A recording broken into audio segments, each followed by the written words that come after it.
Zero oil and घी आणि इतकं tasty soup. मी खरं सांगते, हे सूप मी रोज पण पिऊ शकते, इतकं टेस्टी आहे.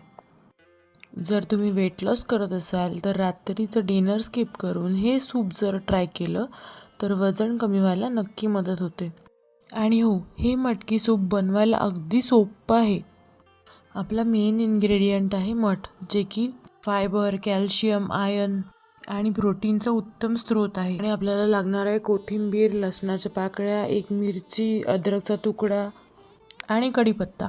आपण ऑइल और घी काहीच यूज करणार नाही आहे, त्यामुळे डिरेक्टली पाणी घालायचं आणि हळद घालायची चिमूटभर.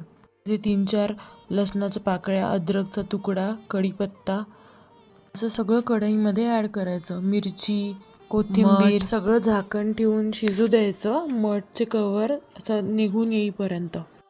सगळं शिजून झाल्यानंतर फक्त थोडेसे मठ खाली राहू द्यायचे, बाकी सगळं ब्लेंडरमधून ब्लेंड करून घ्यायचं आणि त्या राहिलेल्या मठांमध्ये मग ॲड करायचं. इथे मी 2 मिरच्या घेतलेल्या दिसत आहे, कारण या मिरच्या थोड्या कमी तिखट आहे म्हणून मी 2 घेतल्या. तुम्ही नाही घेतल्या तरी चालेल. मग थोडे भाजलेले जिरेची पूड आणि चाट मसाला टाकायचा. असं झालं आपलं सूप रेडी. सूप थंड झाल्यावर तुम्ही थोडंसं लिंबू पण ॲड करू शकता, ॲज पर युअर चॉईस. नंतर एका छोट्या पॅनमध्ये लसूण थोडंसं क्रिस्पी होईपर्यंत असं भाजून घ्यायचं आहे बिना तेलामध्ये आणि सूपच्या वरतून असं टाकायचं आहे. त्याची खूप छान चव लागते. ही सूपची रेसिपी नक्की ट्राय करा आणि आवडलं तर कमेंट करा. भेटू पुढच्या ब्लॉगमध्ये. Bye bye.